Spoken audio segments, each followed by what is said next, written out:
Shalom, ini jamnya sama enggak ya? Sesuai enggak ya? Jam berapa sekarang?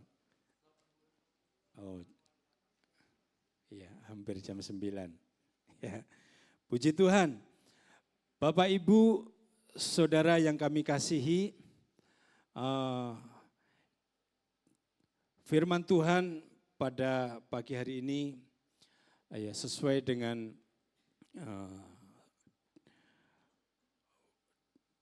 sinode kita GBI. Di bulan Agustus ini satu hal subtema kita adalah mengembangkan satu sikap hidup yang berguna. Kalau minggu kemarin Bapak Gembala sampaikan tentang revolusi rajin. Dan pagi hari ini, minggu yang kedua, dengan judul Suka Menolong Sesama. Firman Tuhan, mari kita sama-sama buka di dalam Galatia, pasal yang ke-6. Kita akan baca ayat pertama sampai yang ke-10. Galatia 6, ayat 1 sampai yang ke-10. Demikian bunyi firman Tuhan.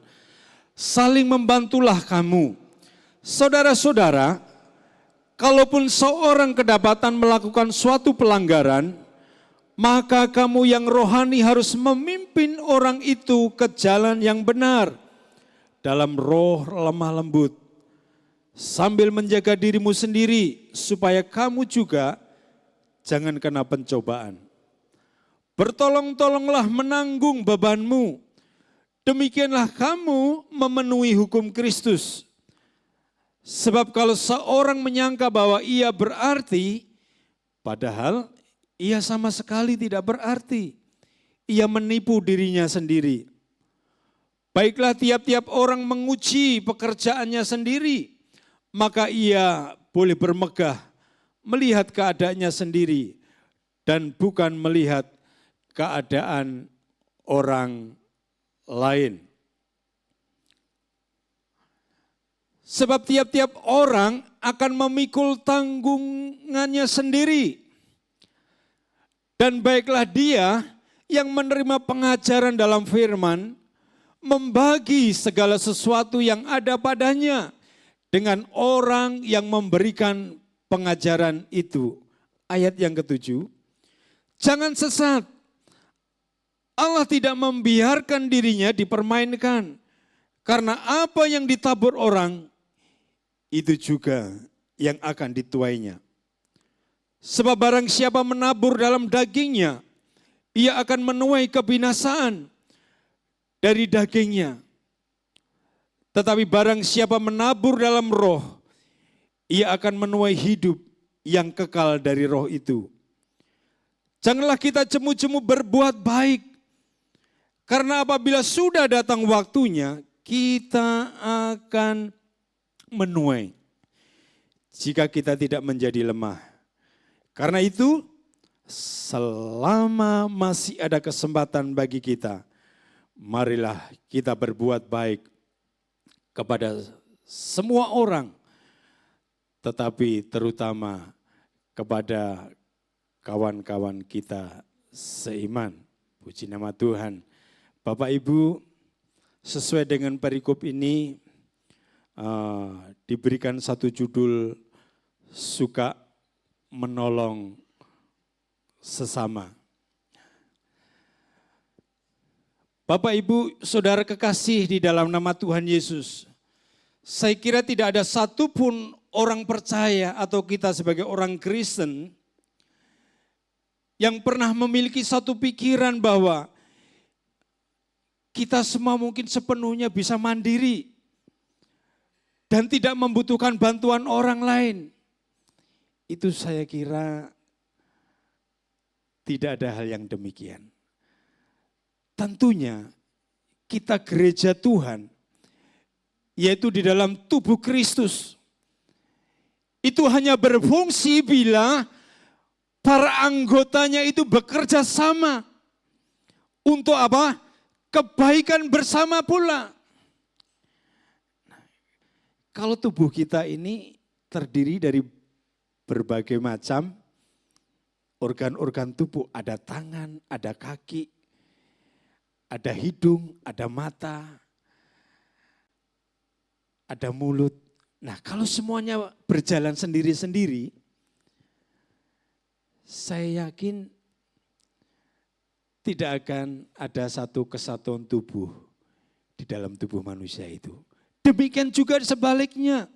Saudara dan saya adalah gereja Tuhan, di mana tubuh Kristus itu ada.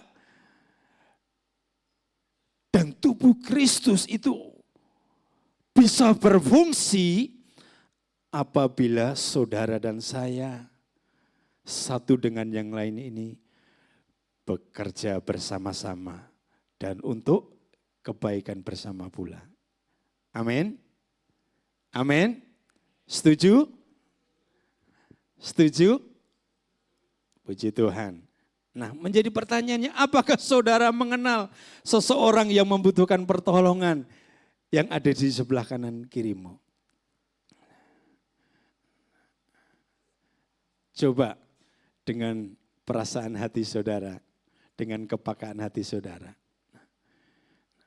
Perlu enggak di sebelahnya itu membutuhkan pertolongan? Atau mungkin malu gengsi Atau juga adakah sesama saudara orang percaya atau orang Kristen yang membutuhkan mungkin peneguhan atau teguran, nasihat. Dan kita merasa mungkin diri kita ini ada banyak hal, mungkin melalui perkataan, melalui perbuatan. Perlu ada yang dinasihati, perlu ada yang ditegur. Tapi tentunya firman Tuhan katakan kalau kita negur itu dengan penuh kasih, dengan lemah lembut. Apakah ada di antara saudara yang perlu ditegur atau dididik? Kalau perlu waktunya, hari-hari yang ada ini. Karena apa? Dengan satu kerendahan hati dan lemah lembut, kita mau ulurkan tangan kita kepada orang tersebut. Sehingga kita boleh mengangkat setiap beban-beban yang ada. Setidaknya meringankan beban itu. Nah, coba kita mau baca di dalam Yohanes pasalnya yang ke-13. Slide-nya bisa ditampilkan. Yohanes 13 ayat 34 dan 35. Demikian bunyi firman Tuhan. Aku memberikan perintah baru kepada kamu, yaitu supaya kamu saling apa?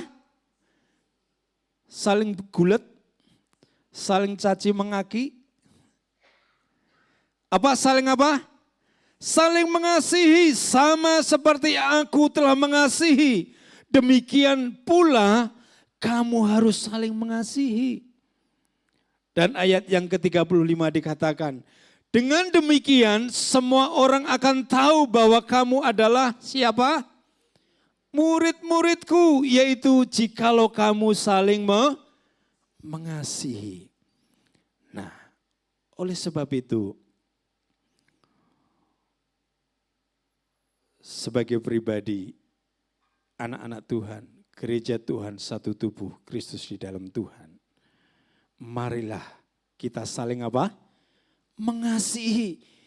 Itulah yang Tuhan nyatakan di dalam hidup saudara dan saya. Tuhan lebih dahulu mengasihi kita semua. Amin.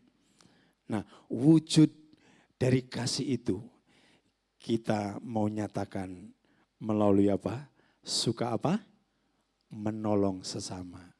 Slide selanjutnya. Nah, dikatakan tadi sebagai satu tubuh Kristus, kita dipanggil untuk saling menopang, terutama kepada siapa tadi? Saudara-saudara seiman yang sedang lemah atau dalam kesulitan, juga yang memerlukannya. Nah, yang menjadi pertanyaannya, kepada siapakah pertolongan kita tujukan?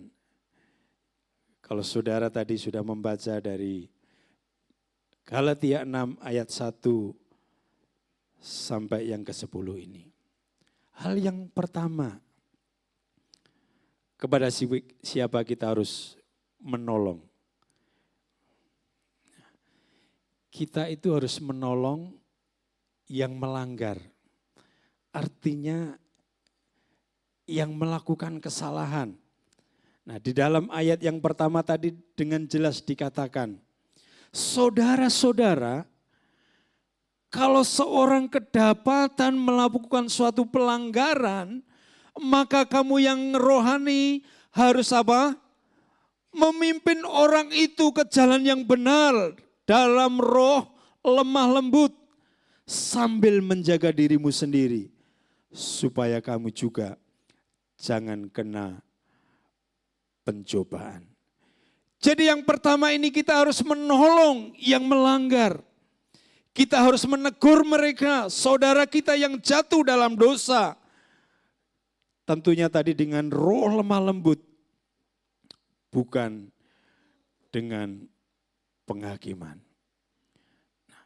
Bapak Ibu yang kami kasih dalam nama Tuhan Yesus, ini harus disadari bagi kita sebagai anak-anak Tuhan. Kalau kita merasa diri kita itu salah, melakukan pelanggaran, ya sudah sewajarnya saudara. Kita yang rohani, kita yang mengerti, akan menasihati dan meluruskan. Tapi sebaliknya, ada begitu banyak anak-anak Tuhan yang selalu pede akan kebenaran dirinya sendiri. Dia tidak menyadari kesalahan-kesalahan yang ada dalam diri sendiri itu seringkali mereka tidak sadari. Ini nanti hari Kamis nanti akan saya sampaikan tentang kesalahan-kesalahan yang tidak kita sadari apa saja.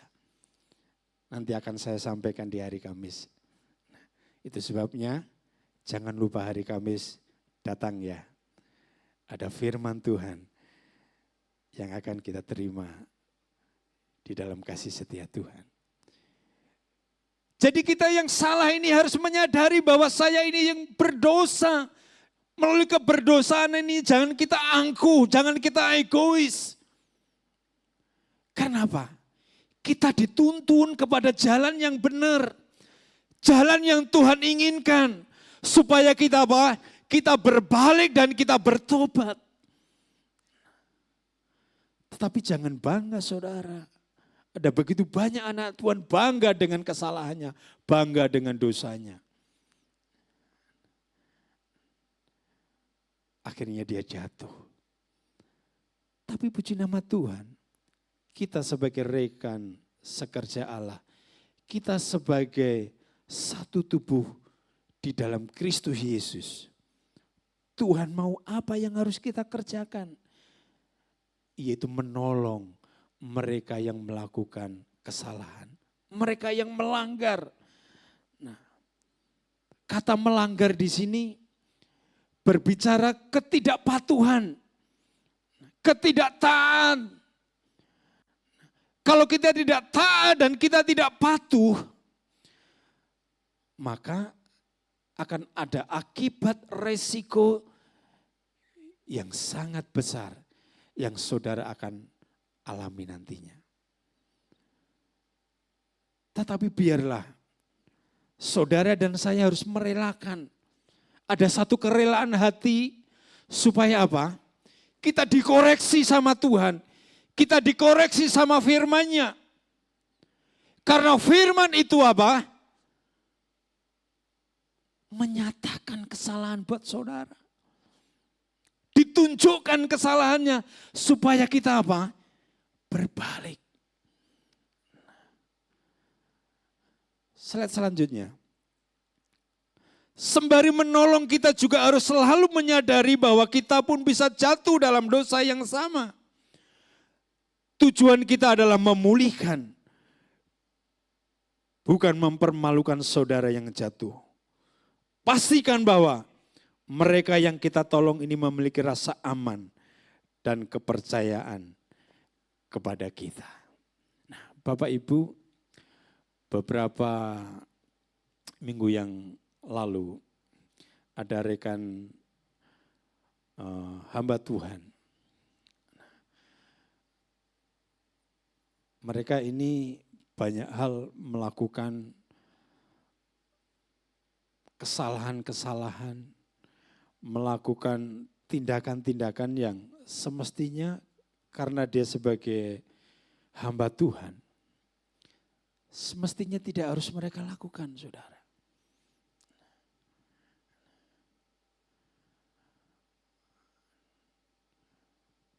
Sehingga banyak merugikan orang lain.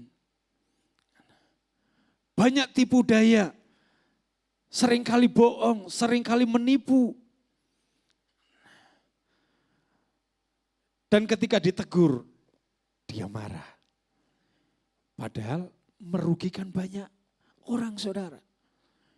Bukan 1, 2, puluhan, saudara. Tapi dia tidak menyadari kesalahannya. Ditegur marah, saudara. Tapi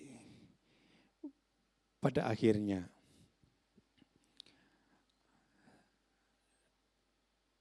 dengan lemah lembut dan dengan hikmat Tuhan, saya belajar menasihati, belajar menegur dia dengan kasih, tidak dengan penghakiman. 1 kali, 2 kali, 3 kali. Dan puji Tuhan, akhirnya dia menyadari dan terima itu semua kesalahan-kesalahan yang mereka lakukan. Dan saya minta dan saya berdoa dan saya mohon supaya melalui peristiwa-peristiwa yang kamu alami, jangan sekali lagi diulang. Karena apa? Menimbulkan efek-efek yang tidak baik. Hubungan yang tadinya mesra satu dengan yang lainnya, hubungan yang tadinya baik-baik saja, karena hal-hal yang sepele, akhirnya satu tubuh dalam Kristus itu menjadi putus, menjadi retak. Enggak ada damai sejahtera. Demikian juga kita sebagai anak-anak Tuhan. Tadi dikatakan dengan demikian, Yohanes 13 ayat 30, dengan demikian semua orang yang akan tahu bahwa kamu adalah murid-muridku, yaitu jika kamu saling mengasihi. Nah, kita adalah murid-murid Tuhan, anak-anak Tuhan. Nah, kalau kita ditegur karena kita salah, kita harus terima dengan legowo. Kita harus terima dengan hati bersuka. Amin. Nah, itu sebabnya ketika firman itu menemplak saudara, menegur saudara, bersyukur artinya bahwa Tuhan itu masih mengasihi, masih peduli, tidak meninggalkan saudara dan saya. Ataupun dengan sesama kita. Kalau tidak ada hal yang tidak baik dikasih tahu, ya bersyukur. Jangan malah ngajak gulat ya, cereng-cerengan. Jangan saudara. Justru ketika kita mengalami banyak hal, kesalahan, kita diluruskan. Artinya apa? Tuhan masih sayang sama kita. Amin. Nah, ada banyak saudara ketika ditegur mutung, nggak mau ke gereja. Ada saudara banyak. Saya dulu juga pernah saudara, pernah saya saksikan. Ketika habis melayani KKR di Blora, waktu itu Cepu Blora itu sekitar 32 kilo. Perjalanan dari Cepu ke Blora itu kanan kirinya yang pernah ke sana itu hutan jati semua. Nah, apalagi kalau malam-malam lampunya enggak ada, gelap sekali saudara. belum begitu banyak penerangan di sana. Nah, ketika KKR selesai sudah, nah, apa yang terjadi saudara? Itu yang namanya alat-alat musik itu harus dibawa pulang lagi saudara. Dibawa ke truk. Nah, teman-teman saya yang melayani dan yang lainnya panitia rombongan itu naiknya itu mobil yang semua ketutup yang ada AC-nya. Sementara saya dan teman-teman yang lain sebagian yang bersama dengan saya naik truk saudara. Kanginan, howos. Secara daging, secara manusia, waduh jengkel kesel saudara. Habis pelayanan, dikasihnya di mobil truk saudara. Waduh kanginan. Sampai punya perasaan hati, waduh udah gak mau melayani lagi. Masa kita ditaruh di truk, suruh ngangkut-ngangkut gitu. Sempat memutung saudara. Tapi saya punya orang tua yang begitu mengasihi. Nah, tadinya mau pindah gereja saudara, gak mau gereja lagi, pindah mau ke tempat yang lain. Itu orang kalau lagi jengkel, itu orang kalau lagi tersinggung. Emang gereja ada di sini saja, banyak di gereja di mana-mana ada. Enggak demikian saudara. Tetapi orang tua saya menasihati dengan bijak. Nah, kalau semuanya ini engkau lakukan buat manusia, engkau akan kecewa. Tetapi kalau engkau melakukan semuanya buat Tuhan, enggak enak pun harus ditelan. Enggak enak pun satu hal, engkau akan menuai sesuatu yang indah di hadapan Tuhan. Amin. Nah, itu sebabnya yang pertama ini, kita harus menolong yang melanggar, yang melakukan kesalahan. Ada hal-hal yang tidak tuh kita nasihati. Mau dinasihati? Mau terima nasihat? Amin. Suaranya kok lembut sekali ya. Kayaknya tertekan deh. Tertekan enggak? Mau buka firman Tuhan? Mau buka hati buat firman-Nya? Memang tuh saudara, ketika firman itu menembus hati kita paling dalam, sakitnya di mana? Sakitnya di sini saudara. Sakit sekali. Ya atau ya? Ya enggak ngerasa ya juga enggak. Coba kalau yang ngerasa. Halo? Nah, ini yang Tuhan mau saudara. Kita mau dikoreksi hati kita. Kita mau dikoreksi kesalahan kita. Supaya ada pembaharuan. Kalau kita sudah diperbaharui, maka saya yakin dan saya percaya. Kasih kita satu dengan yang lainnya akan terwujud di dalam kasih Kristus. Puji nama Tuhan. Itu yang pertama. Kemudian hal yang kedua. Apa yang harus kita kerjakan di dalam menolong sesama ini? Yaitu menolong yang berbeban. Tadi di dalam ayat yang kedua. Di sana dikatakan, bertolong-tolonglah menanggung bebanmu. Demikianlah kamu memenuhi hukum Kristus. Sekali lagi, mari kita sama-sama baca bersama-sama supaya kita diberkati. 1, 2, 3. Mana suaranya? Ayatnya tolong dikeluarin, Mas.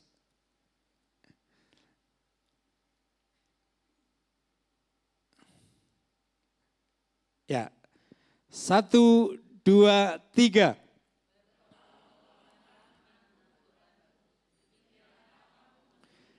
Sekali lagi yang dengan suara yang lantang.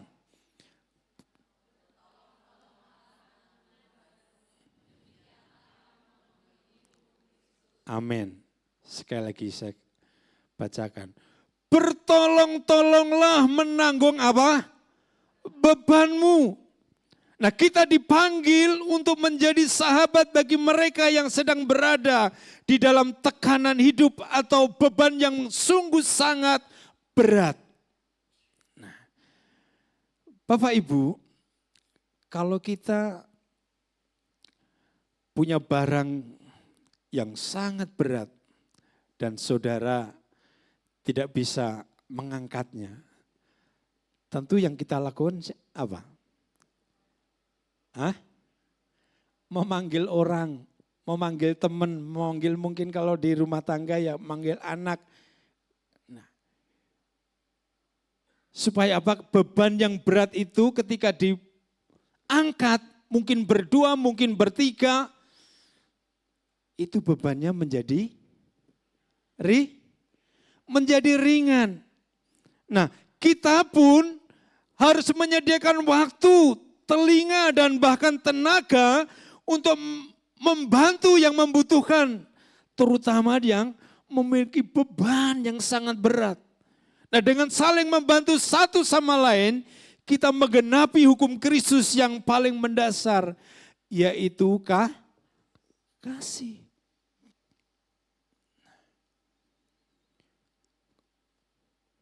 Bapak, Ibu, Saudara yang kami kasih dalam nama Tuhan Yesus, menolong yang berbeban. Nah, baru-baru ini juga yang saya cerita tadi, seorang hamba Tuhan juga ini. Seorang hamba Tuhan ini beberapa minggu yang lalu mereka sempat dibawa ke rumah sakit dan harus di ring karena jantungnya bermasalah. Dan orang ini sangat berbeban berat. Enggak taunya saudara. Orang ini juga bermasalah karena dia kos dan belum melunasi uang kosnya. Akhirnya pergi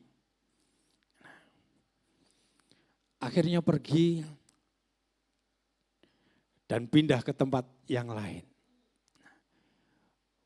Bebannya sangat berat saudara.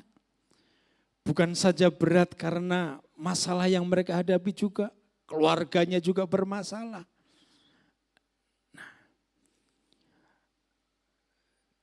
Dan ketika mau pindah-pindahan, mereka juga bingung barang-barangnya ini dikemanain. Siapa yang ngangkut? Karena ketika dia mengangkat beban-beban yang berat itu, napasnya itu kasihan saudara. Karena ada jantung, ada sakit jantung, napasnya sangat ngos-ngosan. Baru dikit ngos-ngosan. Dan ketika saya mendengar akan hal itu,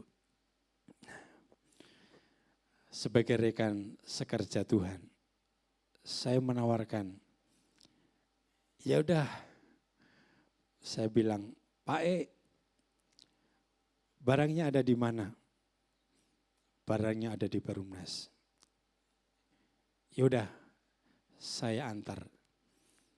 Saya pakai mobil saya dan puji Tuhan cuman sejalan karena udah packing itu semua, jadi mudah mengaturnya. Untuk meringankan beban itu saya berusaha, yaudah pakai mobil saya aja.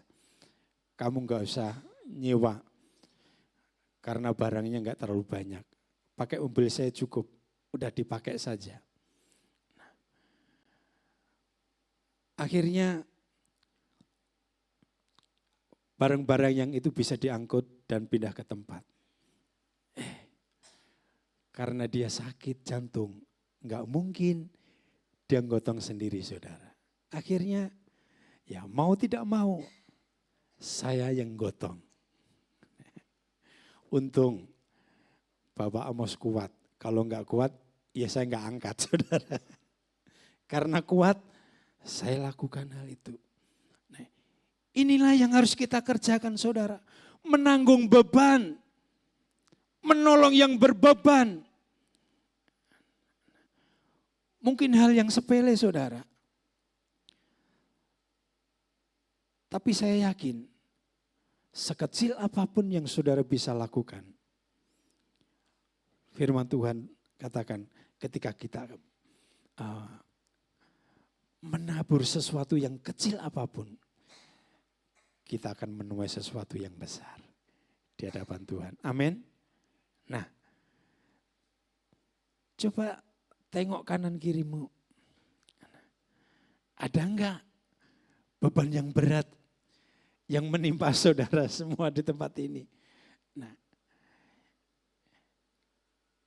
kalau merasakan ada beban tindian yang berat, firman Tuhan tadi katakan, bertolong-tolonglah menanggung bebanmu.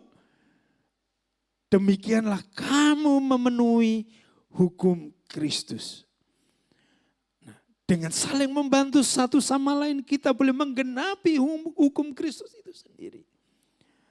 Yang paling mendasar di dalam kehidupan saudara dan saya, yaitu kasih. Itu sebabnya kita sebagai anak-anak Tuhan tuh harus memiliki kasih yang sungguh-sungguh. Bukan kasih yang pura-pura. Amin. Kasih yang sungguh-sungguh, bukan kasih yang pura-pura.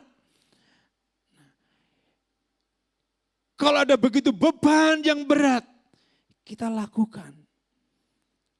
Kita mau action, kita reaksi. Apa yang bisa kita lakukan? Mungkin saudara tidak punya harta. Punyanya tenaga seperti saya yang tadi saya lakukan. Kalau saudara tidak mempunyai harta, saudara bisa lakukan dengan apa tadi? Membantu menopang. Ataupun saudara bisanya berlutut, berdoa dengan sungguh-sungguh. Saudara, setiap kali saya ingin menyampaikan firman Tuhan, selalu di belakang saya itu ada oma-oma yang selalu berdoa buat saya. Saya selalu minta berdoa. Jujur saudara, kalau sudah di atas mimbar itu ngeder saudara.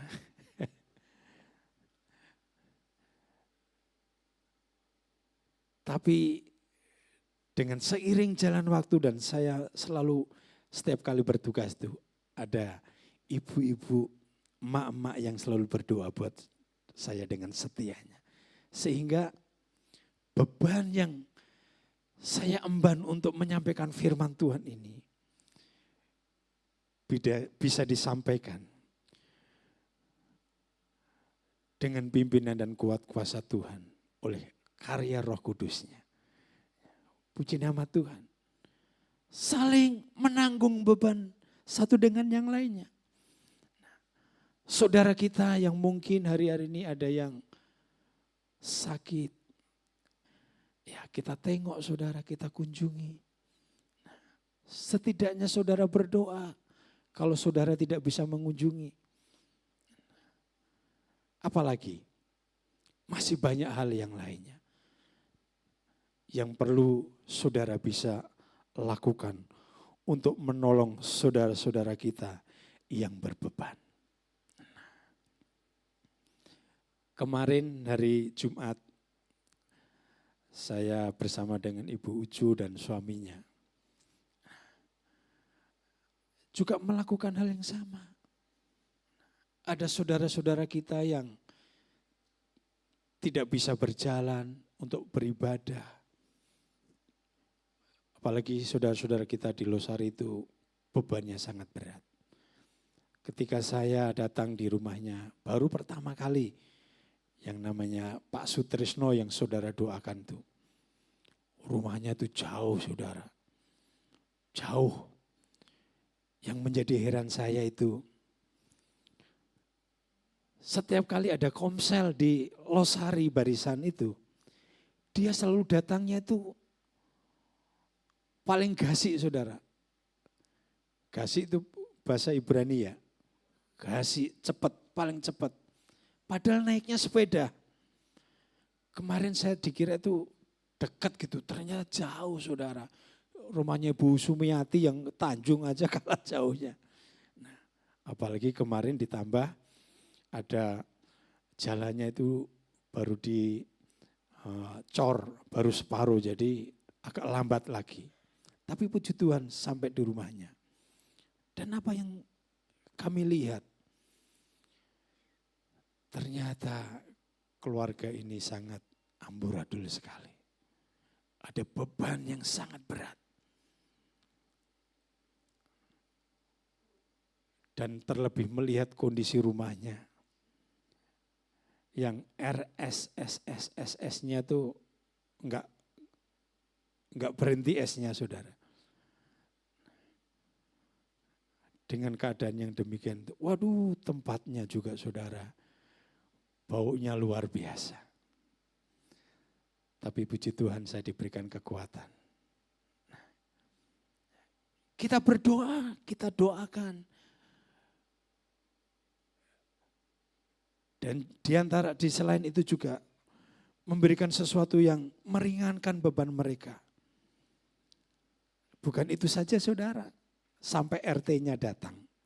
RT-nya baik sekali, ngobrol dengan kami semua. Dan bilang sama saya, kok ya syukur-syukur diperhatiin terus kok, setiap bulan sekali aja gak apa-apa datang di sini. Karena lihat kondisi keluarga ini, saudara. Nah, keluarganya itu banyak yang cacat, saudara. Anaknya kurang waras. Ada yang autis dan berbagai macam hal. Istrinya juga setiap hari kerjaannya di jalan-jalan, saudara. Baru tahu kalau status keluarga ini di jalan-jalan, saudara. Baru tahu. Yang melihatnya itu Pak Sutrisno saya, tapi keluarganya saya enggak tahu. Baru tahu kemarin. Nah, ini yang menjadi perhatian buat kita. Kita harus reaksi. Apa yang harus kita bisa lakukan untuk kita bisa menolong orang yang berbeban semacam ini? Satu lagi ada Ibu Yuguat. Ibu Yuguat tuh selama saya melayani di Komsel Losari itu satu ibu ini, ibu-ibu yang paling aktif setiap kali Komsel. Yang lainnya jarang nyatet apa yang saya khotbahkan tuh sering dicatat, saudara. Bahkan memimpin pujian aja bisa. Tapi saya tuh sampai geleng-geleng dengan anak-anak yang muda di sana. Kalau disuruh pujian aja enggak mau, baca firman aja enggak mau, saudara. Tapi ibu ini setia sekali, saudara. Dan saya kehilangan karena beberapa minggu ini dia enggak bisa datang. Karena dia kakinya sakit habis jatuh. Bermasalah lagi tuh, saudara. Nah, ini keprihatinan yang ada di tengah-tengah kita. Mari kita wujudkan di dalam kasih Kristus. Di dalam hidup saudara dan saya. Untuk kita boleh menolong saudara kita yang berbeban. Amin. Kemudian yang ketiga. Yang ketiga, kita harus menolong yang mengajar firman. Mari kita baca di dalam Galatia 6 pasal 6 dikatakan di sana, dikatakan. Dan baiklah dia yang menerima pengajaran dari firman, membagikan segala sesuatu yang ada padanya dengan orang yang memberikan apa? Pengajaran itu.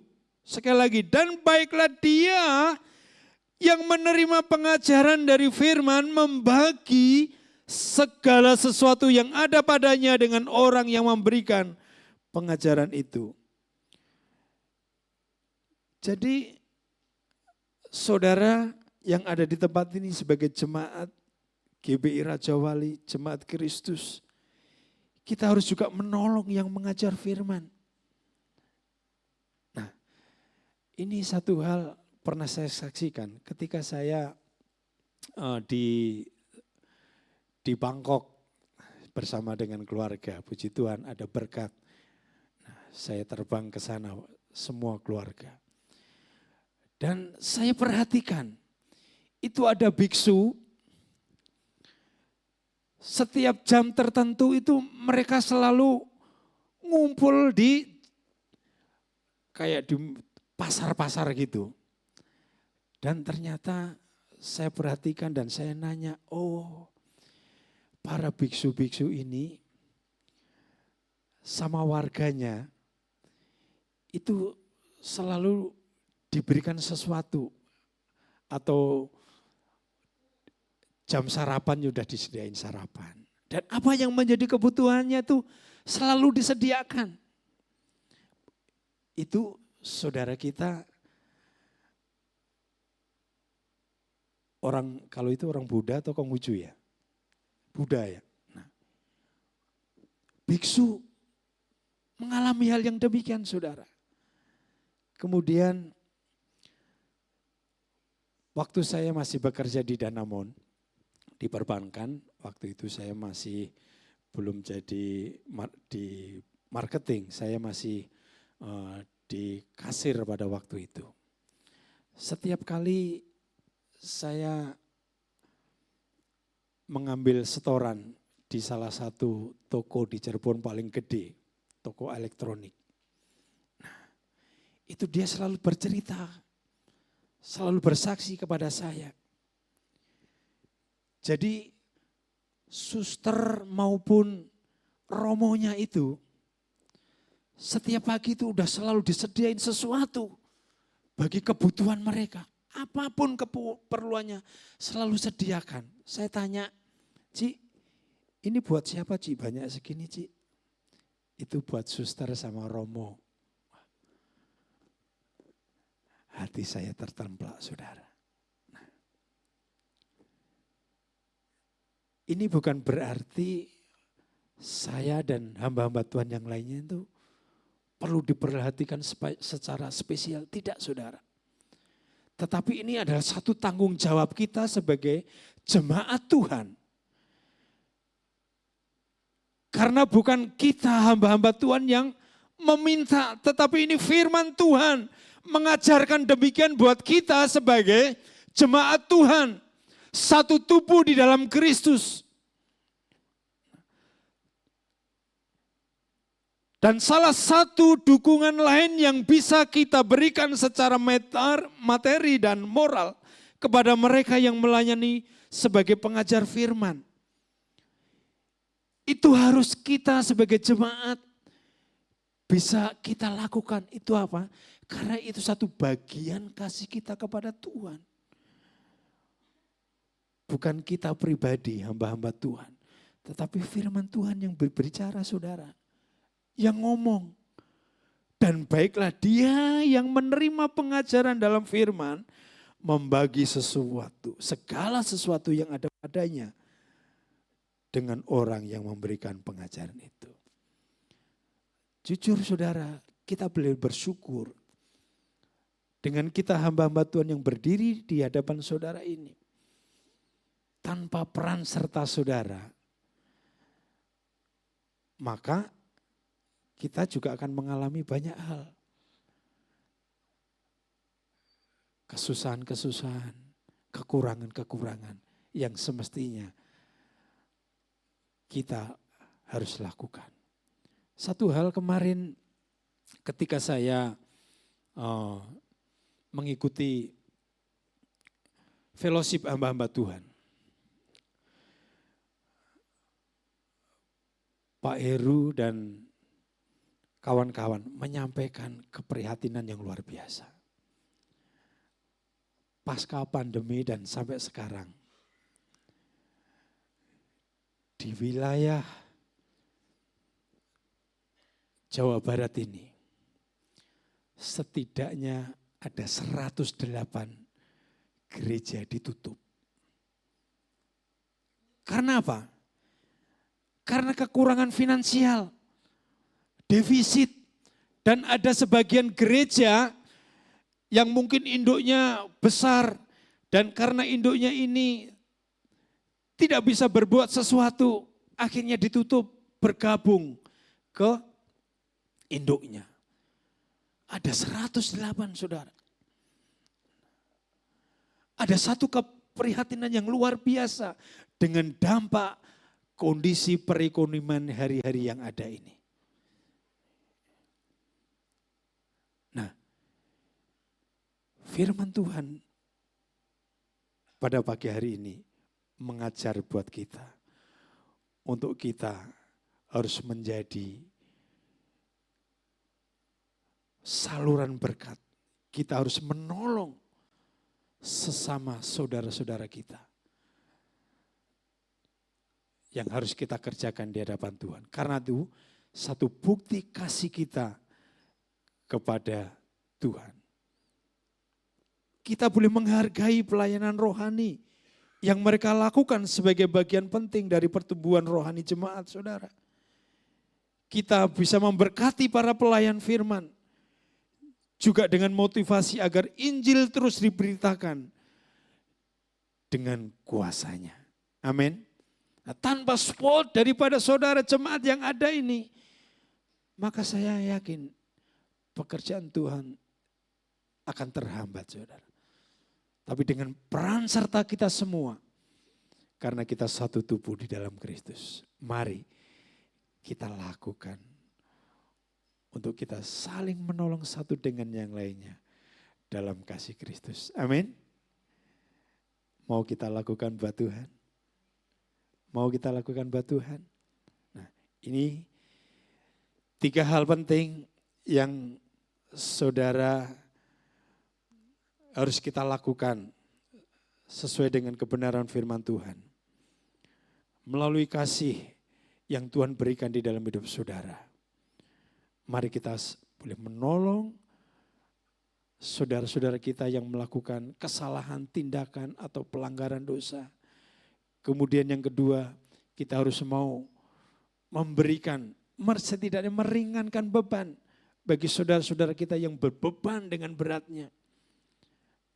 Mari kita lakukan sesuatu di dalam kehidupan saudara dan saya. Sebagai kesaksian yang terakhir kemarin. Dari sektor 3 boleh menolong rekan-rekan kita, hamba Tuhan, khususnya Pak Tete. Mereka bersehati mendonasikan sebagian apa yang dia punya untuk meringankan beban bagi hambanya Pak Tete. Dan puji Tuhan, semua terkumpul dengan baik dan dapat menolong, setidaknya meringankan beban bagi keluarga hamba Tuhan ini. Kita tahu dia juga menjadi satu rekan kerja dan pernah melayani di tempat ini. Kita sebagai anak-anak Tuhan, murid-murid Tuhan, lakukan yang terbaik hanya untuk kemuliaan dan hormat Tuhan. Puji Tuhan, Tuhan memberkati. Mari kita semua bangkit berdiri, kita mau pujikan kasih. Song leader singer boleh maju ke depan.